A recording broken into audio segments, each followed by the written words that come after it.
మన ఆంధ్ర తెలంగాణ విద్యార్థులు తల్లిదండ్రులు తెలుసుకోవాల్సింది ఏంటంటే ఫుడ్ అనేది ప్రపంచం అంతా కావాలి. అవును సార్. అలాగే హాస్పిటాలిటీ మేనేజ్మెంట్ అనేది ఇప్పుడు మన భారత ప్రభుత్వం చాలా ఇంపార్టెన్స్ ఇస్తుంది.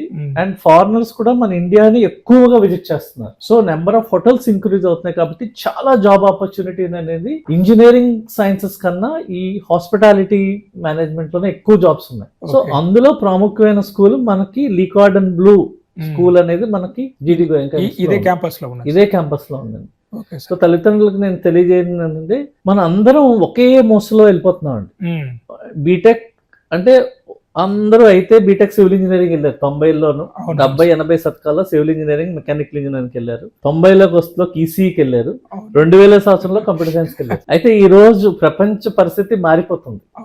టెక్నాలజీ పరంగా, రాజకీయ పరంగా అన్ని విధాలుగా మార్పు చెందుతుంది. ఎప్పుడు ఏం జరుగుతుంది అనేది ఎవరు ఊహించలేకపోతున్నాం. ఎందుకంటే ఏఐ అనేది జాబ్ రోల్స్ ని మార్చేస్తుంది. సో కొన్ని జాబ్స్ అనేవి గ్యారంటీగా ఉండవు ఫ్యూచర్ లో.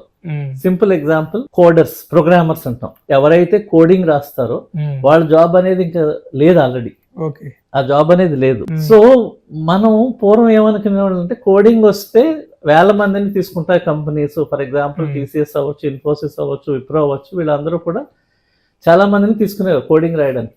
ఈరోజు ఏఐ లైక్ చాట్ జీపీటీ అవ్వచ్చు, జెమినాయ్ అవ్వచ్చు, ఇవి ఆటోమేటిక్ గా కోడ్ రాసేస్తున్నాయి. అవునవును. సో ఇప్పుడు కావాల్సింది ఏంటంటే ఇంటిగ్రేటర్స్ అంటారు.